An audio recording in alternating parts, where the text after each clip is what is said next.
Jangan lupa like, comment, share, and subscribe. Terima kasih.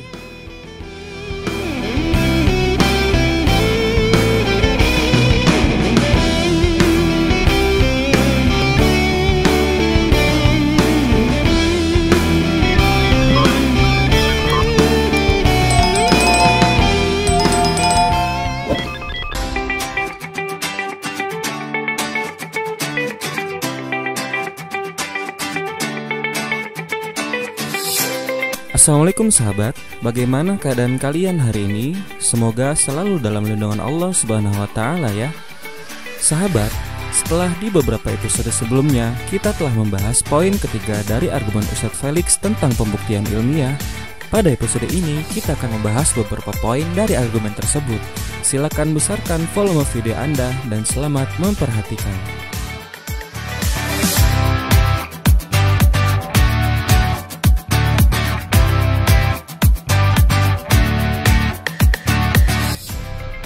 Wal ardi kaifa sutihat. Wal ardi kaifa sutihat. Dan bumi bagaimana dia dihamparkan. Oh ini dihamparkan mas. Berarti kalau dihamparkan kayak karpet mas. Karpetnya dihamparkan berarti lurus mas. Emang kalau dihamparkan bulat nggak bisa? Bisa juga sebenarnya. Allah Subhanahu wa Ta'ala berfirman, dan bagaimana bumi telah kami hamparkan. Dalam hal ini, Ustadz Felix berargumen bahwa sebenarnya bisa menghamparkan sesuatu pada bidang yang bulat. Benarkah demikian? Pertama, makna dihamparkan tidak cocok untuk benda yang bulat. Arti kata dihamparkan atau hampar atau hamparan menurut Kamus Besar Bahasa Indonesia adalah tampak papar dan rata, membentang atau teruntang merata. Kata terbentang ataupun terhampar tidak bisa dipakai untuk sesuatu yang melengkung. Kedua kata ini memiliki makna yang berbeda. Menurut teori bumi bulat, bumi melengkung 20 inci setiap kilometernya. Seharusnya kata yang lebih tepat dipakai untuk bumi bulat adalah melengkungkan atau melengkungkan. Tapi kita tidak pernah menemukan kata itu di dalam Al-Quran. Artinya, dari segi kata dan bahasa, pemakaian kata dihamparkan tidak cocok untuk bidang yang memiliki lengkungan.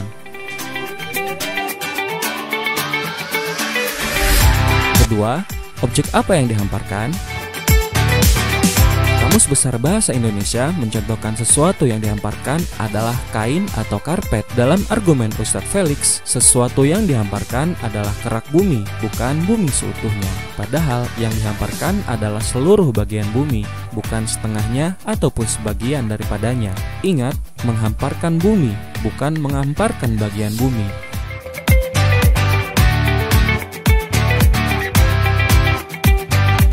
Lalu, ada berapa lapisan bumi itu? Ada 7, 4, atau 3? Al-Quran jelas menyebutkan bahwa bumi terbagi menjadi 7 lapisan. Tapi, jika Anda buka Wikipedia, saintis menyebutkan bumi terbagi atas 3 lapisan, litosfer, astenosfer, dan mesosfer. Di buku pelajaran geografi, para geolog membagi lapisan bumi menjadi 4 bagian, crust, mantle, outcore, dan inner core. Hal ini tidak sesuai dengan Al-Quran. Tahukah kamu bagaimana mereka membagi bumi menjadi 3 lapisan atau 4 lapisan itu? Bagaimana mereka tahu apa yang ada di dalam bumi? Sedangkan penggalian terdalam yang pernah dilakukan manusia hanya sedalam 12 km. Kedalaman 12 km ini tidak bisa ditambah karena lapisan bumi pada kedalaman tersebut terlalu keras dan tidak bisa ditembus. Bumi seakan tidak ingin manusia tahu apa yang ada di dalamnya. Hengrin, seorang ilmuwan yang meneliti lubang tersebut, mengatakan fakta yang ada saat ini adalah kita sama sekali tidak tahu apa yang sebenarnya ada di bumi yang kita pijak. Menurut kalian, saintis ini benar-benar tahu atau pura-pura tahu? Teori mereka berdasarkan penelitian ilmiah atau berdasarkan asumsi? Yang jelas, mereka tahu awam seperti kita akan percaya apapun yang mereka katakan. Kita akan berpikir mereka adalah orang-orang pintar. Perkataan mereka pasti benar. Hingga pada hari ini, ada dari sebagian kita rela mengubah makna kata di dalam Al-Quran menjadi makna yang lain, hanya untuk menyesuaikannya dengan teori sains modern. Ketiga, bisakah dihamparkan di tempat yang berbentuk bulat? Jika pertanyaannya seperti ini, jawabannya bisa. Anda bisa menghamparkan kain di atas bola. Tapi, bisakah menghamparkan kain di atas bola hingga kainnya menjadi bulat dan menutupi seluruh bagian bola? tentu Anda tidak akan bisa melakukannya. Benda yang dihamparkan di atas bola tidak akan menutupi seluruh bagian bola tersebut. Begitu pula dengan kerak bumi, tidak akan bisa menutupi seluruh bagiannya bila hanya dihamparkan. Kesimpulannya, pertama, kata menghamparkan tidak sesuai untuk bumi yang bulat, tapi akan sesuai untuk bumi yang datar. Kedua, menghamparkan bumi berarti menghamparkan 7 lapisan bumi. Bila 7 lapisannya bulat, tidak akan bisa dihamparkan. Baru akan bisa dihamparkan bila 7 lapisannya datar. Terakhir, lapisan bumi yang dihamparkan di bidang bulat tidak akan menutup dengan sempurna, baru akan menutup sempurna apabila bentuknya datar. Bagaimana menurut kalian? Peneliti dari Pondok Pesantren As-Salam, kalau saya nggak salah, dia melihat bagaimana bumi itu punya Northern Star sama Northern Star sama Southern Star. Jadi ada utara, ada bintang utara, ada bintang selatan.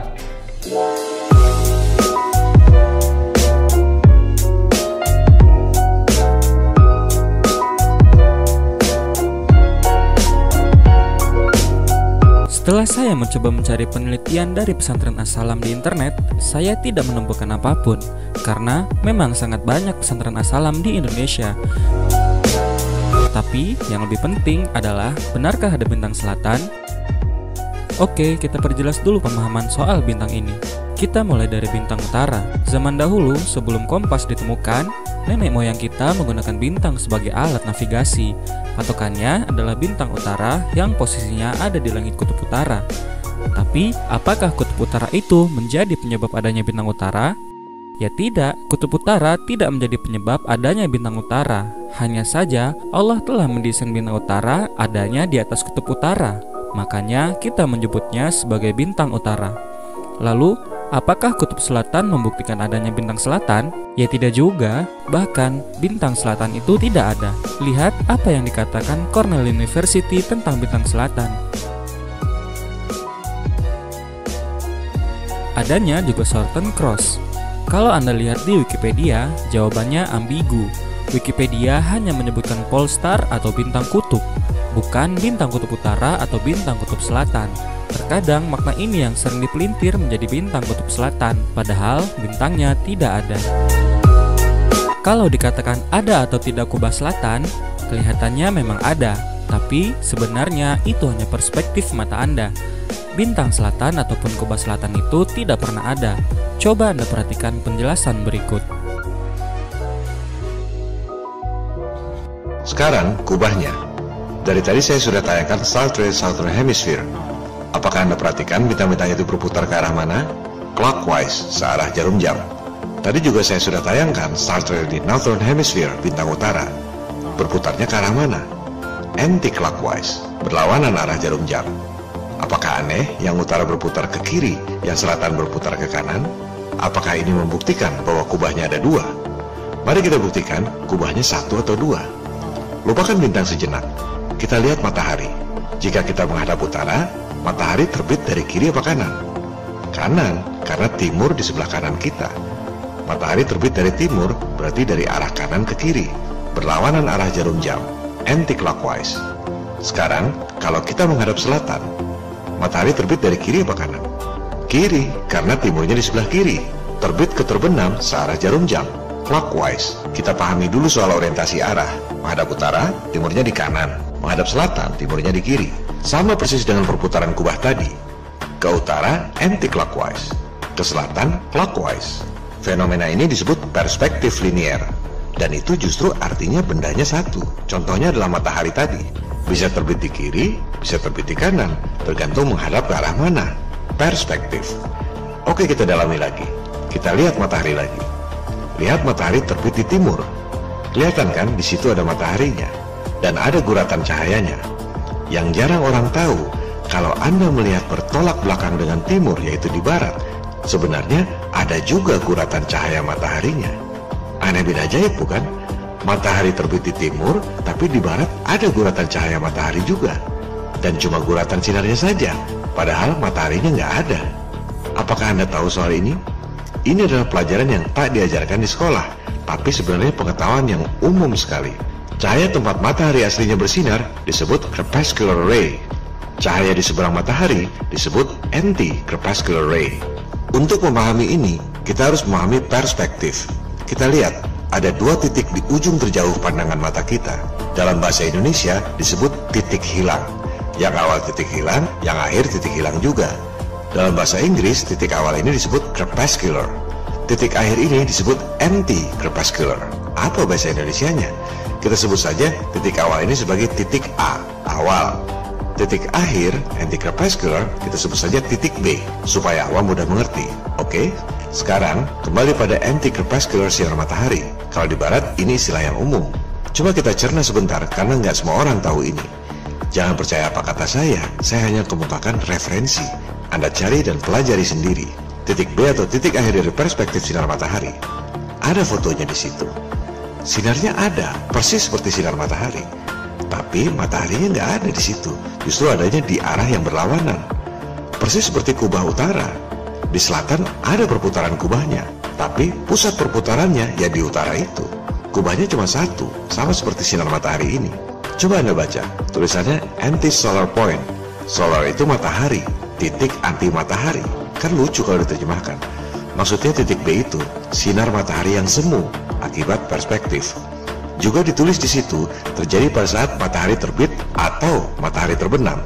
Maksudnya, kalau matahari terbit di timur dan Anda melihat ke barat, ada titik B atau anti-crepuscular itu. Atau sebaliknya, pada saat matahari terbenam di barat, ada titik B atau anti-crepuscular di timur. Wikipedia ini cuma contoh referensi, artinya umum sekali, bukan informasi rahasia. Anda ketik saja di Google anti-crepuscular, ada banyak referensi. Silakan Anda pelajari sendiri. Atau ketik anti-crepuscular di Google Image. Anda akan lihat begitu banyak foto-foto tentang sinar matahari semu ini. Titik B, mataharinya nggak ada di situ. Sama persis dengan fenomena kubah selatan atau Southern Hemisphere. Kubahnya cuma satu, yang pusatnya di bintang utara itu. Oleh sebab itu, tak ada bintang pas di tengah kubah selatan. Karena kubahnya hanya semu akibat perspektif. Ada juga bintang maksa, bintang redup yang jaraknya masih 1 derajat dari pusat kubah. Nggak pernah dipakai buat navigasi. Jadi jelas, ada crepuscular atau titik A, titik awal atau titik asli sinar dan perputaran. Ada anti-crepuscular atau titik B, titik akhir atau titik semu dari sinar matahari dan perputaran kubah. Mudah-mudahan ini masih bisa dipahami oleh awam. Silakan Anda pelajari sendiri nanti.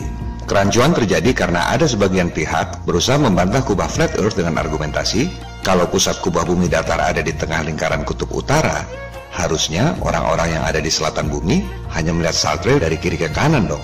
Nyatanya di selatan ada kubahnya juga. Berarti kubahnya ada 2. Betul kan? Begitu kira-kira logikanya. Ya itu karena nggak ngerti perspektif aja. Sahabat, karena durasi sudah melebihi batas, materi ini akan kita lanjutkan di episode selanjutnya ya. Silakan tekan tombol subscribe agar kamu menjadi orang pertama yang menyaksikan pembahasan selanjutnya. Bila video ini berkesan, silakan tekan tombol share agar makin banyak teman kita yang sadar akan perang pemikiran yang sedang kita hadapi. Sampai jumpa.